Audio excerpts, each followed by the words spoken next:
Namira Zaina Siregar adalah seorang perempuan muda penyandang Down syndrome yang menjadi sosok inspiratif di Indonesia. Kisah ini mengangkat perjalanan hidup Namira dalam menghadapi keterbatasan fisik dan stigma sosial sejak masa kanak-kanak hingga saat ini. Namira menjalani terapi intensif sejak kecil dan mulai menunjukkan perkembangan signifikan dalam kemampuan komunikasi dan kepribadian. Perjalanan Namira bukan hanya di tanah air, tapi Singapura dan Australia pernah menjadi panggung Namira dalam berbagai kegiatan seni tari, pentas adibusana, serta kegiatan sosial disabilitas. Keberhasilan Namira tidak lepas dari dukungan penuh keluarga, terutama sang ibu yang terus mendorong pengembangan potensi Namira. Melalui ketekunan, terapi berkelanjutan, dan pembinaan bakat di bidang seni, Namira kini aktif sebagai penari, model, dan fasilitator kegiatan disabilitas.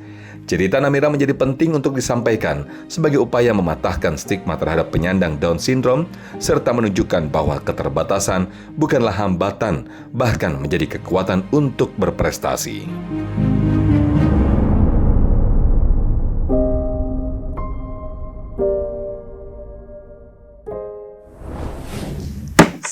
Selalu ada hikmah. Bismillahirrahmanirrahim. Assalamualaikum warahmatullahi wabarakatuh. Alhamdulillah, segala pujanya kepada Allah dan mari kita bersalawat kepada baginda Rasulullah Muhammad sallallahu alaihi wasallam.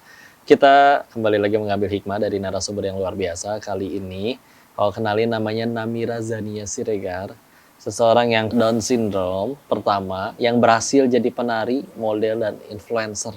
Berkarya di industri kreatif dan beliau berhasil menembus panggung internasional. Kita langsung tanya-tanya langsung ke beliau ya. Assalamualaikum warahmatullahi wabarakatuh. Waalaikumsalam. Sehat sama Bunda ini ya. Izin tanya-tanya boleh ya? Boleh Pak Ustaz. Alhamdulillah. Jadi kegiatan hari ini nih keseharian ngapain aja Namira? Biasanya Aktifnya. aku konten atau enggak latihan. Dulu sampai suka nari dikenalin Bunda atau memang hobi dari kecil udah suka? Bidangnya Dari SMP Pak Ustaz. dari SMP udah suka Iya. nari. Tante saya ngajakin saya untuk nonton kakak sepupu. Kemungkinan kakak sepupu itu juga nari juga.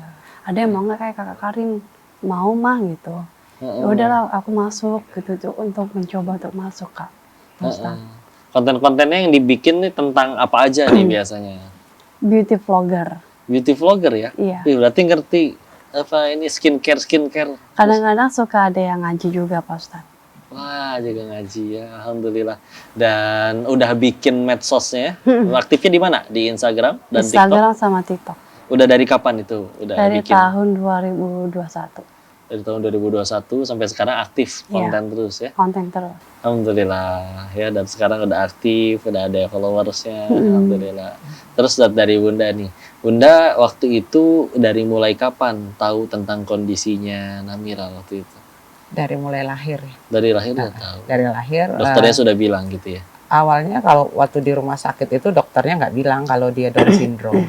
Cuma gitu. begitu pulang kita ke dokter spesialis anak, dokternya di situ baru bilang dia curiga Namira ini Down syndrome. Terus waktu itu disarankan untuk tes kromosom. Tes kromosom Iya, dari waktu masih bayi Iya, itu. disarankan untuk tes kromosom tahun 97 itu, cuma ada keraguan dari dokter itu yang nggak bisa menguatkan saya untuk melakukan tes kromosom itu. Akhirnya saya balik lagi ke dokter yang di rumah sakit, kemudian saya tanya kepada beliau. Beliau saat itu cuma bilang, anak ibu sih sehat-sehat aja. Kalaupun dia Down syndrome nanti berjalannya waktu itu akan kelihatan. Jadi untuk apa ibu cek kromosom kalau hanya untuk memastikan anak ini Down syndrome. Yang penting ibu sekarang menyiapkan mental, kemudian bagaimana ibu dan keluarga menerima dia bahwa ini adalah amanah dari Allah yang harus dijaga. Nanti kita bantu untuk memaksimalkan pertumbuhan otaknya dengan vitamin dan segala macamnya. Kita sama-sama untuk membuat dia menjadi lebih baik lagi. Masya Allah. Jadi akhirnya saya putuskan untuk tidak tes kromosom waktu itu. Dan ini ngobrol juga interaktif ya. Kalau pernah komunikasi juga mungkin dengan yang katanya didiagnosa Down syndrome juga. Ini mah amat sangat ceria, percaya diri gitu ya. Ini gimana Bunda ngarahinnya waktu itu? Waktu itu diarahin ke kegiatan-kegiatan apakah sampai akhirnya jadi hobinya ini nih sekarang? Sebenarnya saya ngedidik dia itu sih cuma mau bikin dia sebagai anak Down syndrome yang mandiri karena saya punya anak disabilitas. Kalau hitungan matematika ya Pak Ustadz, istilahnya saya bakalan nggak ada duluan gitu.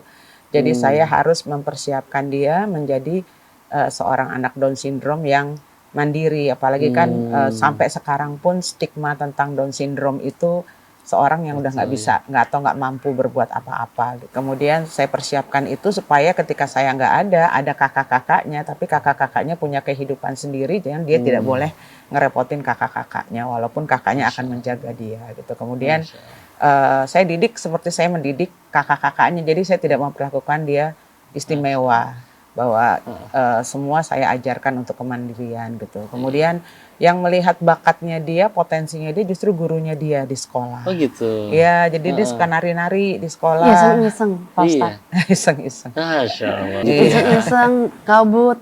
Nggak taunya guruku yang ngeliatin. Ada nggak di videoin, kirim ke bunda juga Pak Ustadz. Alhamdulillah. Ya, pernah siapin Dan seperti apa. udah ada prestasi pencapaian apa aja nih sejauh ini nih? Aku dapat penghargaan dari Kartini Awards Oh, sama ya. Hairwall. Ya, Kartini Awards ya? Iya. Kartini Awards. Sama apa tadi satu lagi? Dia di akhir tahun 2024 dia dapat penghargaan sebagai Woman of the Year 2024 Masya Allah. dari Her World Indonesia. Kemudian waktu itu juga dari Kartini Awards sebagai Disability into Strength bareng sama Mbak Angki Yudhistira. Masya Sama Tuli Ayundi itu. Ayunda sama Cinta Laura. Iya, Allah. jadi Masya Allah. sebagai seorang perempuan Down syndrome yang konsisten selama sekian belas tahun di bidangnya tari dan model, dan dia Alhamdulillah. bisa menjadi inspirasi dan berprestasi di situ. Alhamdulillah. Iya. Dan waktu itu untuk ngelola atau mengakomodir hobinya tuh sampai kayak dilesin gitu nggak? Iya. Dibawa ke sanggar Iya, tari waktu untuk itu saya tahun 2013 coba cari sanggar tari yang memang menerima anak berkebutuhan khusus, tapi saya kepengen dia di situ tidak hanya belajar, tapi juga dia bisa mengembangkan bakat dan potensi yang ada di dirinya dia. dapat akhirnya ketemu. Alhamdulillah ada sanggarnya. ketemu. Sampai sekarang masih sampai latihan di sekarang situ masih terus? udah 13 tahun Ih, dia di Masya situ. Allah. Dan justru prestasinya dia berawal dari situ. Dia semakin tumbuh percaya diri, Iya. semakin berkembang dengan talentanya, dan bahkan sudah menari sampai ke Luar negeri, Brisbane dan ke Brisbane. Singapura juga. Brisbane, Iya. Australia. Australia. Masya Allah. Kapan itu terakhir ke sana? Tahun 2023 23 Ikut apa lomba gitu ya atau diundang untuk tampil di sana? diundang. diundang. Jadi acara World Down Syndrome Conference di Brisbane, Allah. dan Bahkan- berkolaborasi dengan penari Penari Down dari- Syndrome dari Dari Singapura sama Oh, dari negara-negara Australia juga. lain juga ya. Alhamdulillah. Gimana perasaannya? Seneng? bangga banget sih Pak Ustadz. Dan aku bilang terima kasih sama Tuhan. Aku juga tahu aku anak sindrom. Menemukan diriku, mencari diri itu sangat tak mudah Pak Ustadz. Alhamdulillah. Dan yang paling penting perasaan Bunda juga bangga bahwa ini putrinya yang kata orang mungkin begini dan begitu, Masya tapi akhirnya bisa ada pencapaian. Perasaan bisa buat banggain orang tua itu juga ya. Masya Allah. Dan itu dia pemirsa adalah hikmah yang luar biasa di segmen baru yang pertama nih. Abis ini kalau masih bakal banyak nanya-nanya lagi, untuk itu jangan kemana-mana, tetap di Sah Selalu Ada Hikmah. ketika saya berpikir saya punya anak, dikasih anak berkebutuhan khusus, saya akan banyak ngajarin dia, ternyata saya banyak dikasih pelajaran, yaitu belajar sabar dan ikhlas yang lillahi ta'ala.